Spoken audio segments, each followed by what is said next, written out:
And welcome to Delaware Live Sports. Benny Mitchell with Nick Alessandrini, and we're ready to talk some wrestling, some brackets, and what we might see or may not see this weekend at the Cape and Lopin High School at the DIAA State Wrestling Championships. Let's jump right in. Let's talk about 106 pounds and put it up on the screen for you. The guy right now in this bracket he has dominated at Malachi Stratton, Sussex Central. 46-4 on the season. He's a freshman. Closest match he's had this year was Alex McAvoy in the conference finals, and that was a major decision. Yeah. So I mean, we're kind of headed towards another Stratton McAvoy 3, I guess we could call it, in the finals. But Gavin Monday from DMA, 8-7 loss to McAvoy during the regular season. He might have a little something to say about that. Yeah, Gavin Money, definitely a guy to keep an eye out on for DMA. Great wrestling program this year for the Seahawks, obviously making their first state finals appearance. And again, they've got some guys that we're going to talk about a little bit as we progress. But you mentioned it, Monday, and then even Isaac Soto Perez as well come in, getting the 5 seed. He's been in the mix as well at 106 this year. But very impressed with what I saw out of Stratton at the end. You had a chance to check it out close up and close and personal. But very impressed with him in the conference finals. Again, a major decision, and he looks like he's going to be really tough to beat come this weekend. Yeah, McAvoy went after him early, got right on the edge when they came at each other and butted heads and went out of bounds. McAvoy, and even when Stratton was up 8 points, McAvoy was still ready to go. But Stratton, he can just shut you down. He can take you down. He can turn. He's good at all phases of wrestling. A guy you might want to watch that could kind of blow this bracket up could be the 8th grader Anthony Andrews, 23-5 out of Seaford. It's been a long time since we talked about a Seaford wrestler. But there he is, the 8th grader, Anthony Andrews. He's down in that bottom half with McAvoy and Gavin Monday. But that's going to be a good semifinal on Saturday morning. It absolutely is. And another guy that you mentioned earlier this week, Benny, when we were talking, and that was Cliff Backish from Carabel, another guy. So you kind of look at the bracket. You got Stratton at the 1, Backish right there at the 8. So you could see, obviously, a Stratton Backish second-round matchup. And then Isaac Soto Perez up there with those guys. And as you mentioned, Monday, McAvoy and company more towards the bottom half of the bracket. So it should be an interesting one there. And obviously last year, Eddie Radicke, 8th grader, able to take home that 106-pound state title. Right. And our rankings are fairly close to the seedings on this one, too. So not so much as we get later into the day. We'll discuss that. So we're going to move to 113 pounds, and there he is, the 8th grader, or the returning state champ as an 8th grader, Eddie Radicke of Caravel, 23-6 on the season. He does have a little bit of a bump coming up in the semifinals. But first, you got to get to that quarter with Tommy Murray, the senior, and Matt Meadows. But Matt Meadows, I watched him. I thought he was pulling the upset in the Del Castle semis.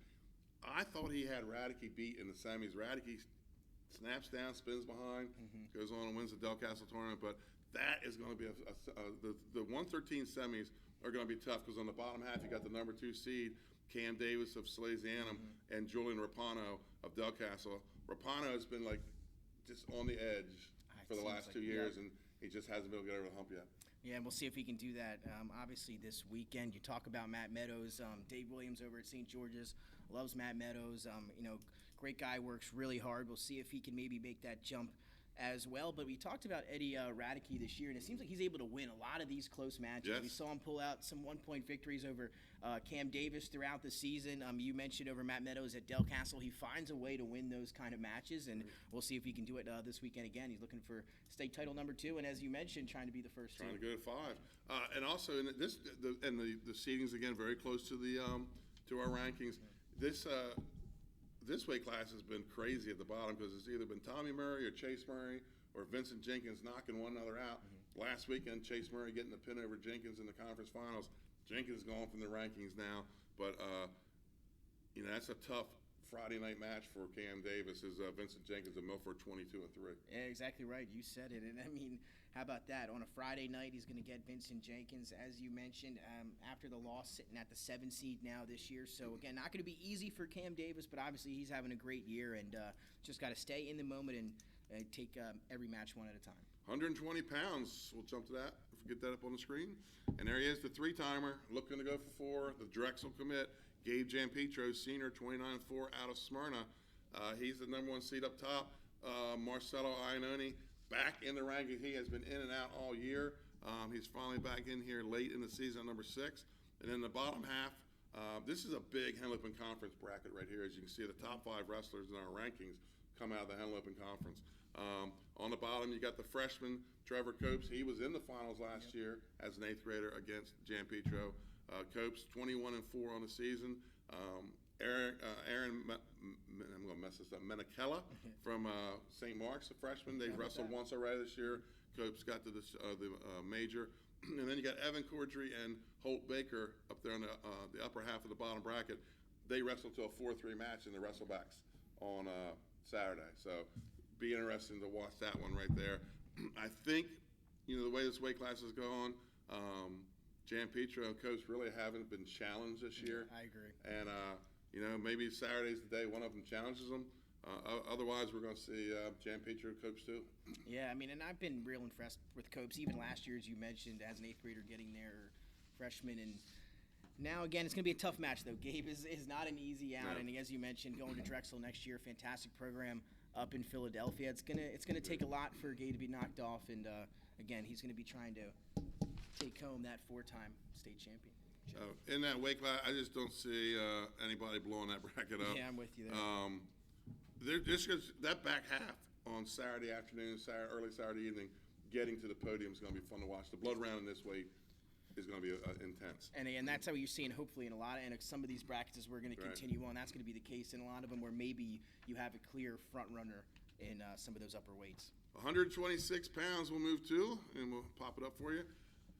Luke Poor, the Beast Place winner, 2-time state champ, looking for 3. He's a junior. I just don't see anybody getting in his way. Not much to really talk about. I mean, it's been pins and tech falls. He'll have either Drew Pratt or Josh Wright probably, unless they get upset early. On the bottom side, you could have a rematch from the Milford Invitation between Quantez Watkins of Smyrna and Brandon Carr of Archmere. Carr beat Watkins in the finals at Milford. He has 2 losses to Poor. This year, Poor's pinned them both times. I said Poor's matches in Delaware have been pins or tech falls. He has just been a machine for the Bucks. Yeah, he really has had a chance to check him out. Obviously, in that Del Castle finals that we did, where he wrestled, I believe, Brandon Carr in the finals there. And again, Brandon Carr impressive. I believe just a freshman year for Archmere. So he's had a good year, but again, nothing to really challenge Luke Poor just yet. It seems Luke might be on his way for title number 3. Right. Any sleeper I kind of see in this weight class is not to make the finals, but maybe to get the podium. He's already at that 6th seed. As Dylan Bennett for Cesar Rodney. He is, he's hot cold type of wrestler. He could be one that maybe surprises people, moves up on the podium a little bit. So let's move to 132 here, Nick, and we maybe could see a rematch of the 3rd time these 2 guys meet in the state championship as Dylan Knight of Caravel and Jack Tody of Milford. Jack Tody, the number 1 seed, 27-2, 2-time state champ. His side of the bracket, he does have MJ Smith, but he dispatched him at the conference finals just last Saturday. But on that bottom half of the bracket, Saturday morning could get exciting as Daniel Williams and Dylan Knight will meet for the 4th time this season. Every single match has gone into overtime. One went to the ultimate ride out. This time, I expect overtime again. And so Daniel Williams, if he can get the 4th one, he'll be in the state finals. Yeah, as we were talking about a little bit earlier, Williams able to get the win at team duels not that long ago. But what a match every time those 2 get together. Like you said, overtime.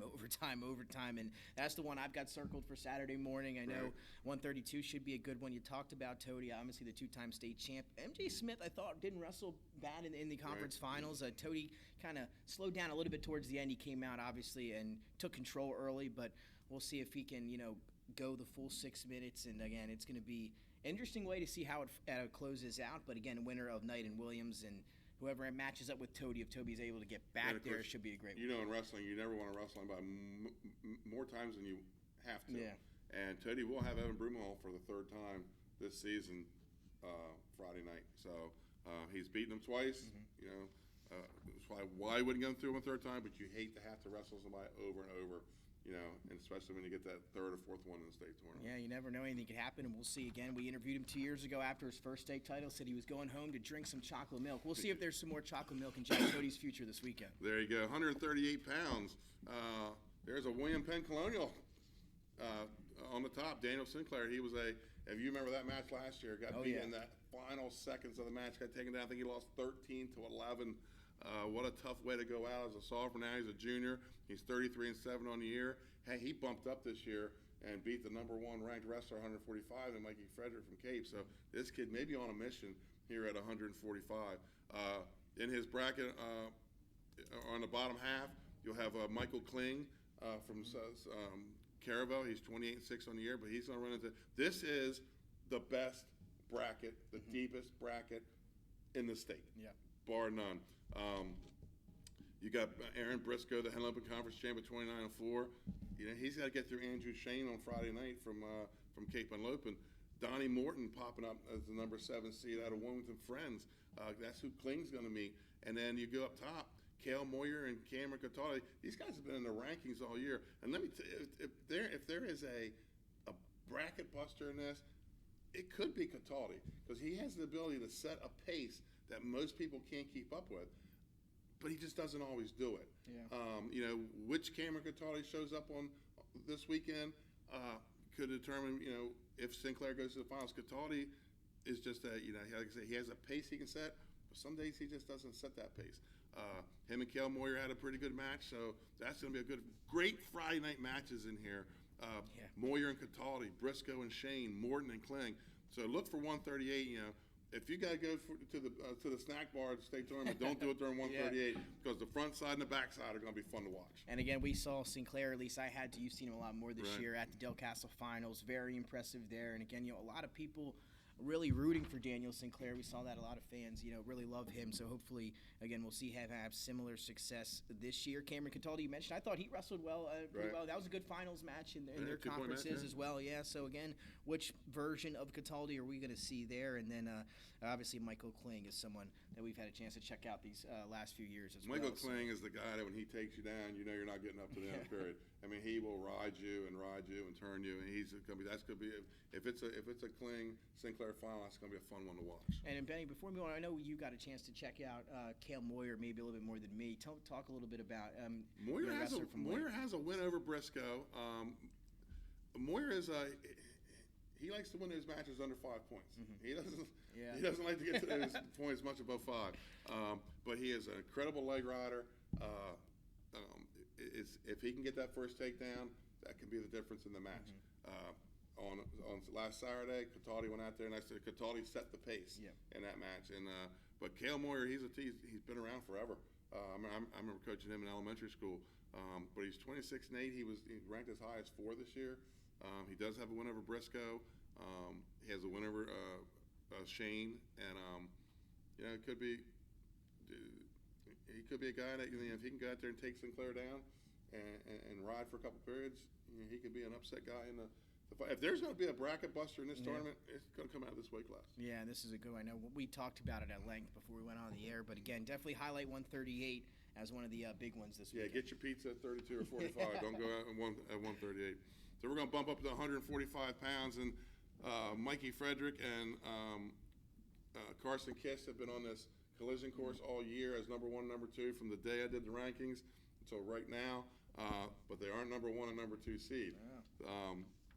Frederick at 32-5 is at the top half of the bracket. At the bottom, you have Abdullah Ahmad Stats at 30-2. He was the runner-up in the Henlopen Conference. His 2 losses this year are to Frederick. There's only 2 losses. Right, and again, this is the one more where you've got those 2 guys, and maybe not a lot of bracket landmines, as you like to say, and stuff like that. This one, for the most part, you might get those top 3 seeds: Frederick, Stotts, and Carson Kiss. Those will probably be those guys will probably finish atop the podium. We'll just have to wait and see. Ahmad Stotts, again, you talked about he's able to get the 2 seed over Carson Kiss. Talk a little bit about that. Not sure how that came about. I know one of the criteria is you can't go ahead of a guy that beat you in the conference. So obviously Frederick gets 1, and then you get the 2 guys on the board. I know one of the final criteria is, and I'm going to talk about this later, is how you placed last year, and that's where you're going to find the difference in the rankings versus the seeding. Our rankings are built on we start with last year and we finish with this year. The seedings kind of start with this year, and your last criteria is last year's place. Very interesting. Again, we'll talk a little bit about that. So when I do the rankings, once after week 2, last year's out the door, Yeah. unless there's 2 new guys coming in the rankings.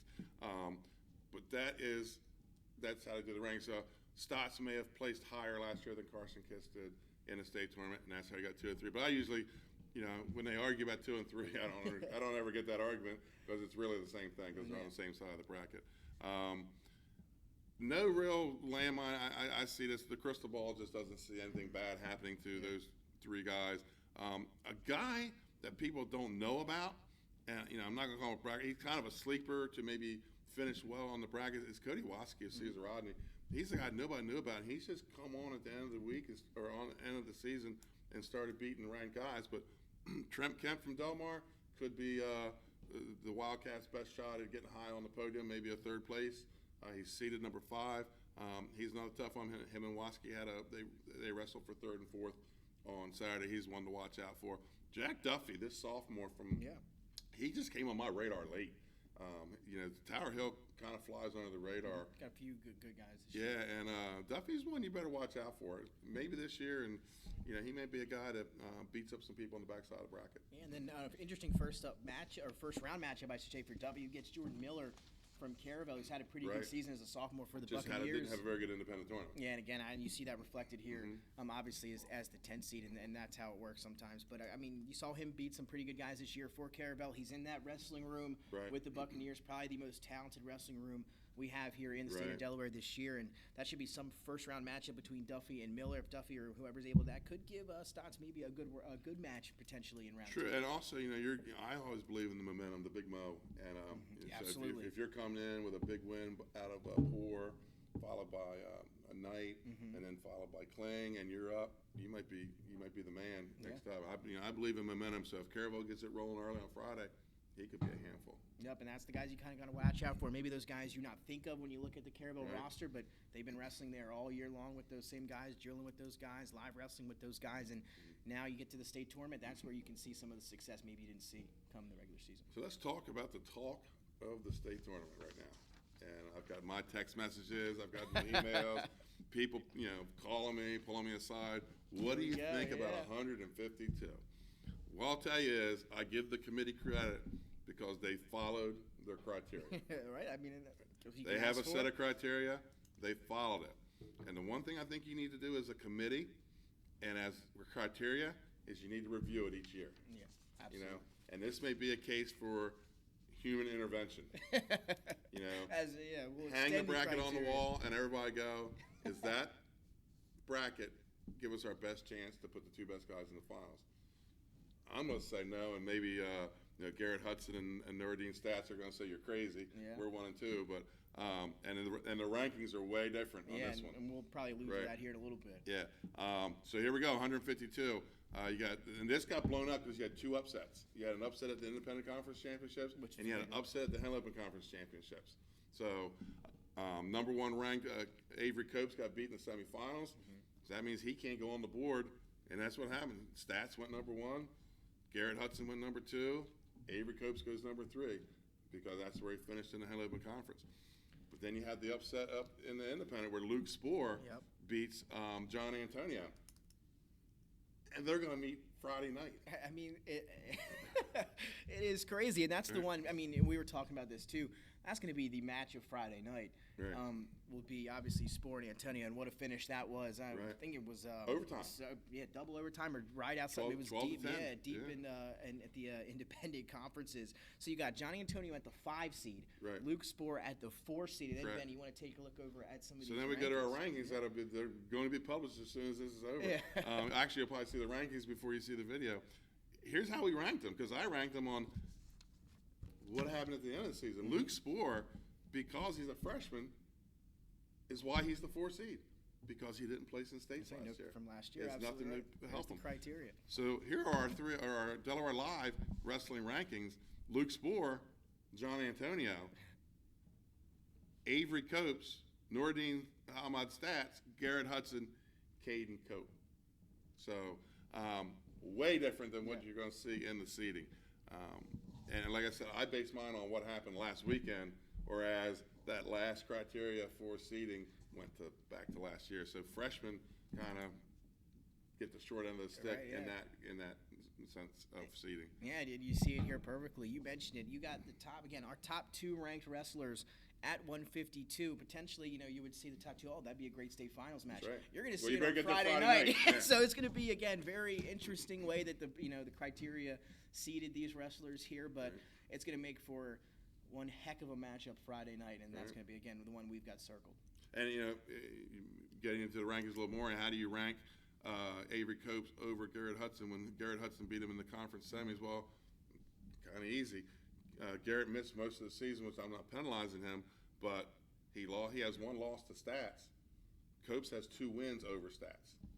So that's kind of how I went with Copes over stats and then over Garrett, even though he kind of had this little 3-way battle going on there. Yeah, so that's how we got to that in the rankings. And again, Stats sitting at the top seed there at number 1. Yes, and he gets the winner of the number 1 and 2 ranked guys in the state in the semi. And I'm telling you, Ahmad Stats is a guy. I'm not saying he's not winning this tournament. Don't get me wrong. He is a shutdown type of wrestler. He can ride. I mean, he can stay on top, and he gets a takedown. It could be a 2-0 match. I mean, that's the type of guy he is on top. Hudson, similar way. He's a good leg rider. And don't be surprised if Caden Cope doesn't sneak into anything can happen in this weight. With the exception, I think the winner of Luke's Sport, Antonio, makes it to the finals. Stats might disagree with that, and hopefully he will on Saturday morning. Yeah, again, we talked about it, but you got those 3 guys, Stats, Antonio, and Spore off the top of that bracket. Right. And again, you talked about Avery Copes not getting the 2 seed, Hudson get the 2. Right. If they were able to flip-flop either way, you look at Avery Copes and still in a pretty decent position there, even with the 3 seed. Right, and then we got the freshman, Jacob Ebal, out of Middletown, 38. We've not had not a lot of talk about Middletown this year. So we're going to move to 160 pounds. And there's the other half of the Poor Cousins is Alex Poor, the 3-timer, looking for number 4. Remember last year after he got 1 to 30, put the 3s up in the air as he put his championship belt on. Yep. And I talked to him at state duels, and I talked to him about the pressure of being a 3-timer going for 4. He just looked at me, shook his head, and said, "No pressure." And again, you see him as the top seed at 160, and when we look at Luke Poor 126, you talked about that bracket. Not a lot you think that could get in his way, and then you look here at 160 for Alex, and I kind of feel a similar way here as well. Right. You do have C.J. Fritchman on the bottom half of Cape and Logan. It could be a rematch of last year's state final. Tim O'Hara, this is his last chance in his career to beat Fritchman. He's lost to Fritchman 3-4 times over the last few years. Some of the matches have been close. I thought the conference final was a fairly close match. It was a 2-point match. This is Tim O'Hara's last shot. Fritchman, and if he does, he gets a shot at Alex Poor. Drew Simpson and Cole Dempsey, that's going to be a good Friday night match. Drew Simpson out of DMA, Cole Dempsey out of Lake Forest. Look for that to be a pretty good match there in the top half of the bracket. The sleeper on the backside, DJ Baker at 8. If he gets his takedowns going, he could make some noise. And the freshman out of William Penn, Frankie Norris, 27-9, he's at the 6th seed. Yeah, and again, when you look at 160, you're more interested in 2, 3, 4, 5, 6, Right. maybe necessarily. So it should be some good matches, like you said, on the back half there. And again, a big one between O'Hara and Fritchman for the semis. And obviously, the winner most likely will have a shot at Alex Poor, who's going, as you mentioned, for state title number 4. Not going to be easy for anybody else at 160. No, it's going to be tough. 170 pounds, Nick Hall will probably be coming in angry. He had a shot at 4. Last year, got beat in overtime, and I think one of the best matches ever wrestled. I agree. At the Delaware State I'll tell Finals. you, he had that. Everybody at that place was on their feet, and again, it was just like something different in the gym during that match, and everybody kind of saw it. Again, last match of the evening, right. then, and everybody was kind of anticipating it, waiting for it almost all year in a way. From once they kind of figured that would be the way that it would be going come state tournament time, and you're right, Nick Hall now here at the top seed at 170, and look for him to make his way through the rest of the bracket. Yeah, on the bottom half, he has not wrestled Carson Cameron yet. Carson Cameron, 27-5. He is the number 2 seed. He had a major decision over Brock Connor. They could meet in the semifinals. Quinn Barkowski, we'll see Connor in the quarters. Carson Cameron with a win over Stephen Novak already this year in the dual meet. So kind of expect to see Cameron make it to the finals. This is another bracket that left me scratching my head. Anthony Lucian at the 5 seed out of Tower Hill, 15-2. his only 2 losses this year were to Nick Hall in last week's conference final, and then at a tournament in Pennsylvania, he wrestled a Malvern wrestler. I don't know if I have his name. Stash Zalata out of Malvern. Those are Lucian's only 2 losses this year. Again, it went to how you placed last year at States. He took 6th place. Connor took 3rd. Edinger took 4th, I think. I just, maybe again, human intervention, put this bracket on the wall. Does Lucian have an argument to be the number 3 seed with his only in-state loss to Nick Hall? We'll find out. And again, bracket line might none in here. Watch Chase Timmons. Chase Timmons at 170, or is he 160? No, 170. Yeah, 10 seed. 10 seed. He's not seated in the top 8. Watch him on the back side of the bracket. Could he make some noise in the front side? We'll say another wrestler out of Middletown that's just had this quiet season, there's 10 guys in the 11s and 13s. They're kind of scary in a bracket, and he's one of them. So kind of watch him in this bracket as maybe a sleeper. Yeah, you talked about it. I mean, most likely, again, just to look a little bit forward here, you're most likely going to see Nick Hall versus Carson Kramer in the state final. So, again, that's what you're going to expect to see. And Nick Hall, again, looking to avenge a very tough one last year. Yep. So we're going to move to 182, and we had the same thing we had last year at 160. Everybody is waiting because it's been all year long. Is Griffith going to 70? Is Negron going to 95? Is either one going to wrestle 82? And I've been asked that question all year. Where's Negron going? Yeah, we've been talking about it all year. Where's Griffith going? I don't know. Call their coaches. I couldn't tell you where they're going to go. But we now know where they're at. They're both at 182. Both of them are beast place winners. So we are on a collision course. Let me guess what the last match is going to be. I was just about to say. 182, I think, is going to be the final match of the year. And you're going to have state champion Josh Negron, the senior, 36-2. Number 1 seed, Justin Griffin, the junior at 33-2 at the number 2 seed on a collision course to the finals. I have them ranked opposite, and the only reason I have them ranked that way was I gave Griffith credit for 2 state titles over Negron's 1. That's the only reason they're ranked. They're really, to me, 1 and 1A. Yeah, these 2 guys. Sorry, folks. I don't see anybody getting in the way of these 2. They are on a collision course, just like Hall and Natacola last year. And again, if you want to maybe look towards the back half, you could definitely see some great matches in the consolations. And one I believe we saw Del Castle, or I think Moni might have went up to 220. Del Castle, I'm not necessarily, or I don't remember. But you're going to have Hayden Moni at the 4 seed. You got Duarte from Carabel at the 3 seed. If those 2 were to potentially meet in the back half, that would be a match. And they're 1 and 1 against each other this year. And Duarte is a returning finalist. Yeah. And Griffith pinned him in the conference final. So I mean that's and Negron just he manhandled the Henlopen. So I mean that's probably going to be the finals match and. Make it last, so everybody stays. Yeah, exactly right. Again, maybe top heavy with the biggest finals match of the night, but you also got some other talented wrestlers mixed in there. That's going to make for a very interesting back half as well. Right. 195 pounds, Max Agresti. Last year he met Negron in the semis. He had to settle for 3rd. This young man put the time in all summer long. He's a double All-American at Fargo, and he is another guy on a mission.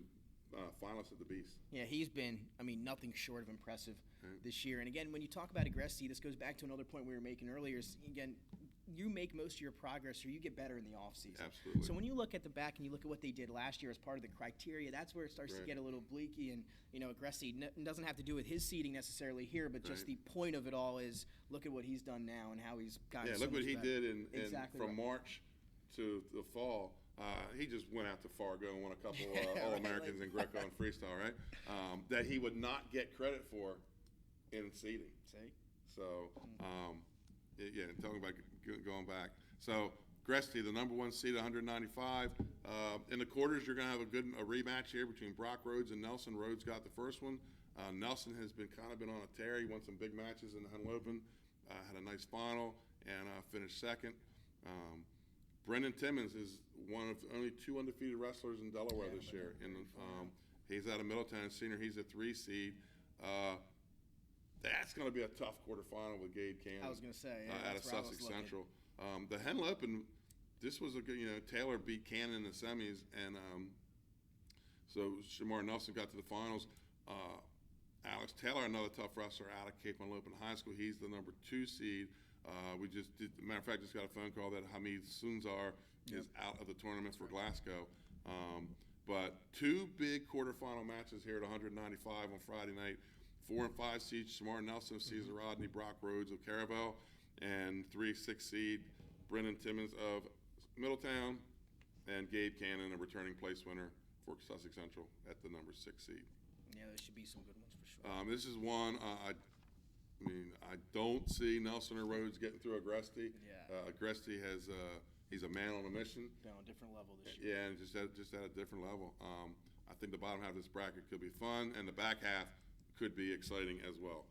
So we're going to move to 220 pounds. Number 1 seed Dalton Deavy at 29 and 4. Out of Cape Henlopen, he was a state finalist last year at 170. He bumps up quite a few weight classes. He does have a win over number 2 seed Tyler August. I think it was 4-3 at the Beast. Okay. Deavy was out for the dual meet this year, and I think August is a hungry young man right now. That is he's 37 and 2. So his losses were both are at the Beast, and one of them was to Deavy.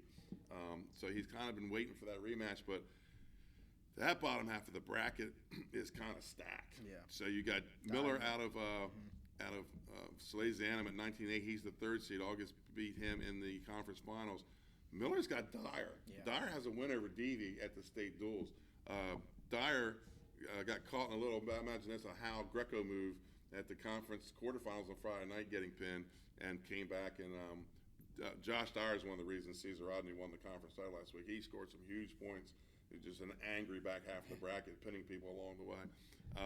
Connor Widgeway is going to be a tough out from Dover for Tyler August. So Friday night's quarterfinals in the bottom half of 220 are going to be fun to watch. Cale Howe closed the gap a little bit on Deavy in the conference finals. I was gonna say, watch that one. That gives his dad, Kurt Howe, 108-0, a 4-time state champ. Gives them a little time at practice and maybe in the garage to try to close that a little more. So that could be Dalton Deavy may not be out of the woods yet.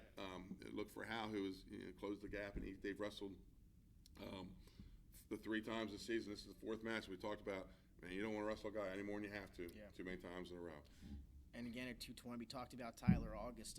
He's just gotten leaps and bounds better as the season has progressed. And this is his second sport. Exactly right. He's going to be playing baseball at Delaware, I believe, next year when he gets there. But, he's been phenomenal. You talked to some of the people over at DMA, again, just talking about how he's improved so much throughout the year. And, again, now all the way here sitting at the 2 seed in a pretty good spot, again, as he's going to try to obviously get past the semis in the state finals. But as you mentioned, James Miller, Josh Dyer, we saw at Del Castle August beating Miller. He wrestled well in that match. Miller came out a little bit slow there. We'll see how he comes out this weekend, because obviously he's a talented wrestler, can make some noise. And then you mentioned Dyer. So again, that bottom half's going to be interesting come the semis for August. Bottom half is stacked. Yeah. And then, again, you looked at Howe up there at the top, and Dalton Deavy. Again, 220 is going to have some exciting matches as well. So we're going to move to the big guys, 285 pounds. And here's our other undefeated wrestler in the state, T.J. Burke out of Indian River with a big win over Lucas Rupert, the returning state finalist. Rupert beat Burke last year on Friday night, and he was the 7th seed and went on out to the finals. I'm sure all the 285s are so glad to not see Kevin Hudson's name in this bracket. The 3-time state champion. At heavyweight winning, that means you were a boy at 14, 15 years old. He was a 4-time finalist. And he lost and then won 3 in a row. He just getting that guy off the bracket just has to open it up for everybody else. Everybody else. So you're gonna have T.J. Burke, the number 1 seed, and Lucas Rupert, the number 2 seed. That was your Henlopen Conference final, and it was a good one. I know a lot of people don't like those ride-out coin toss type matches, but these two battled the whole. If you understand upper weight wrestling, these two battled throughout the match for position. And ended up Burke getting the ride out, not in the final, but in the second overtime. In the top half of the bracket, you got Stephen Goodman. He's been around for St. Elizabeth. He was a 220-pounder, I think, last year.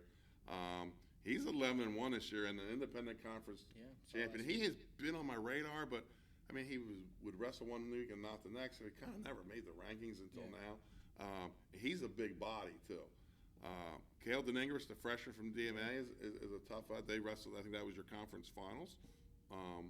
And then you go down to the bottom, and I'm going to tell you, as long as Keyshawn Drumgo's name is on the front half of that bracket, he is. I don't ever count that kid out. Such a wild card. Yeah. Such an athlete. Yeah.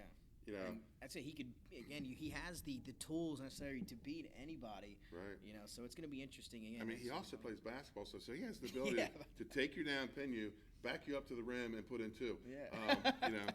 You do, and he's a star running back on the football and team. linebacker. So as Does long as it all. he is my sleeper / bracket buster. He hasn't beaten a lot of these guys. He's undersized. But I just see him as the kind of guy that if he gets on a roll, and we talked again about the big momentum. Yeah. So if Caravel gets the momentum going, watch out for Keyshawn Drumgo. He does have Theo Kerr, McKean. We don't see a lot of McKean guys. Yeah, I was going to say. But he's 37-3. He was in the finals against Deningris at Delcastle. I can't remember how that went. Like Deningris won. Yeah, I think Deningris won that match. Relatively close. Correct. So you got 4, 5, 6 really tough guys in this weight class. Yeah. I mean, I think everybody's saying Rupert Burke. And I tell you, this is a different TJ Burke than last year. This kid, he's going to Lehigh to play football. He'll be a Mountain Hawk next year. He has found the weight room at Indian River High School, and he's put on some size and some strength. So, like I said, I mean, 1 or 2. I mean, just to beat everybody you've ever wrestled is tough. And and they went up to a dual meet tournament in PA where he beat the #1 guy in District 3. So he has been challenged this year. He's also beaten Rupert. So we could see Burke Rupert, but don't count out Drumgo, Kerr, Deningris, and Goodman. Yeah, I'm absolutely with you. Again, they're your top 6 ranked wrestlers on the rankings we head in, and they're the top 6 seeds in a little bit of a different order, obviously there for the seedings. But again, any 6 of those guys would not shock me. There's going to be some big wins. Deningris has shown some flashes. Again, he's only a freshman. Just a freshman. Going to be tough for him if he's able to he'll have to wrestle Goodman in the quarters. Right. And then come the semis, Burke will will face one of them. Then you got Theo Kerr, Drumgo, and Rupert down at the bottom. So again, you're maybe anticipating Burke and Rupert, but again, wouldn't shock me if something were to happen to maybe mess that up. Right. Outside of the individuals, team score being kept again this year. Yeah, so interesting. Now, what I'm being told is it will not be declared a state champion, but there will be a team score winner. Obviously, everybody sees Caravel winning that. So, and I just don't know how you shut that machine down right now that they don't win it. But last weekend's Henry Lupin Conference tournament showed it can be done. Cape and Lupin sent 7 wrestlers to the finals. That's half the finals. Caesar Rodney won the Henry Lupin Conference championship on the backside last week. Just putting guys in those 3rd and 4th and 5th place matches. Caesar Rodney is the only team that qualified all 14 wrestlers, and for any team to get 14 out of the Henry Lupin Conference, I mean, that's a meat grinder down there. So Cape and Lupin obviously is going to be a threat for the team title. See, that's where I'm kind of confused. Are we going to call it? It's an official award? Like I know. Yeah, I don't know, but I say Caravel has to be your top team going in. I think Cape and Lupin after that, because Caesar Rodney showed that I think Cape's only taken 10 or 11 guys. They only got 10 or 11 through. Caesar Rodney showed that that's how Penn State has won these national titles. They put 4 or 5 guys in the finals, and then they beat you up on the backside. Yeah, and it's again going to be interesting to see. Obviously, you look at Caravel, as you mentioned, as the team to follow. But if some of those guys maybe don't make the finals, or some of the guys that maybe aren't projected to make the finals, how do they do if they lose early or lose one of those matches? Do they respond well in the back half? And that's where you start to have some of those teams. Milford has the ability to put 5, 6 guys in the final, so they can score heavy. So, I mean, my favorite going in is obviously Caravel. I'm with you. And then Cape and Lupin, Caesar Rodney, Milford, Smyrna. Smyrna kind of got beat down a little bit last weekend. How do they respond to what happened? They have you might see 3 Smyrna, maybe 4 Smyrna wrestlers in the finals Saturday night. I think the best part of this tournament is we're going to have a full house. Oh, yeah. It's always last year we had half a house. Yeah. And it was loud. Right, and it was. Right. Again, you remember that Nicola match. Yeah, and it was still loud. So we're going to have a full house, and me and Nick Alessandrini are going to be there. We're going to be there Friday and Saturday. We're going to be popping up some interviews on Facebook on Friday night, Saturday morning, and then we'll give you the rundown of the semis, who's going to be in the finals in the afternoon, and then we're going to reset. Myself and Scott Kammerer will call the finals on the track wrestling You can also watch it through the NFHS network. Nick will have the interviews of all our state champions. I don't know if we'll be able to talk to them. I don't know with COVID. I mean, that's right. We got through it last year. We were right? going to have it set up one way or another. Nick will have the finals interviews that are always a treat. They're great. They're great. They're really great. Are, Listen to what the kids had to say, and some of them come there right after the match. Oh, the adrenaline's still flowing. That's the best part. Again, anybody that's been there or been a part of something like that, you know how much you can be amped up after a match like that heading over. So it should be very exciting and should be a great weekend of wrestling. Yeah, I think with the fans back and we're ready to rock and roll. Want to thank everybody that watched the Henley Open Conference Finals last week. Close to 5,000 views. Wow. And like I said on that show was our wrestling fans got us some recognition this year. Nick Halliday got a contact from a company that does influencing, internet influencing, and they want us to be an internet influencer for Flow Wrestling or for Flow Sports. Yeah. And we asked them, like, how'd you find us? And the lady said, your wrestling numbers are crazy. You know, and so we thank our crazy wrestling fans that support us all the time. And our numbers have been really good this year. We appreciate your support, and not only supporting us, supporting those kids that are going out there on that mat and wrestling, and now they're going to get a little more recognition thanks to the people that watch this. Yeah, absolutely. Again, thanks to everyone, and it should be a very exciting weekend. I'm sure we'll see a lot of you down there this weekend at Cape Henley Open. And Benny, as we kind of wrap up here, wanted to ask you here again, which bracket are you going to be paying attention to maybe the most this weekend? You mean throughout the weekend? Throughout the whole weekend. Oh, 138 for sure. 138 is my bracket to watch. It's just going to be tight matches all the way through. Finals, I'm all ready for the 182-pound final. Yeah, I was going to say finals, I'm going 182, and then I'm also looking at 152. Right. Obviously, with Sport Antonio most likely going at it Friday night as the top two ranked wrestlers, not seeded wrestlers in that bracket. Then you got Cope, Samad Stats, Hudson, Caden Cope. Those top six guys should be very interesting 152 as well. I think there's a little more parity in wrestling this year. In recent years, we've kind of known who the champ was going to be. That's actually true. And we do have that in some cases, but we have scenarios here where state champs might get beat. We know one. 182, a returning state champ's not going to win. Are there others? 132, that's been a close match every year between Knight and Toady. And of course, Danny Williams says, where do I show up? Yeah, exactly. That's what he's thinking. And 106, or excuse me, 113, when I watched that Meadows Radicke match, 113 I think is on the table. I agree. That's what it'll be the fourth or fifth time Radicke's had to wrestle Cam Davis possibly. You just don't want to wrestle. It's not like football or basketball. Wrestling's different. Yeah. I mean, and how many times can you hold that guy down? Throughout a season, it's tough. And again, all those matches seem like you went to overtime or they were 1-point victories the other way. So again, Radicke's going to be the favorite here as the one seed again, trying to win his back-to-back state championships. But it's not going to be easy for him. He's going to have to. It's going to be tough for him, and he's going to have to earn it. Yeah. You can watch this week's wrestling on Track Wrestling and the NFHS Network. Tune in to semis. I think these are going to be a great set of semis coming up. Yeah. Tune into the quarters because we're going to have some outstanding. Be there on Friday night. Match.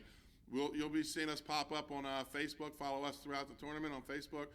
We'll have some interviews with some of the wrestlers, some of the coaches, and maybe some more interesting people we can find roaming around exactly the right. room. I love that. So for Nick Alessandrini and Nick Halliday, I'm Benny Mitchell. Thanks for watching Delaware Live Sports, and we'll see you Friday night from Cable Open High School for the State Wrestling Championships.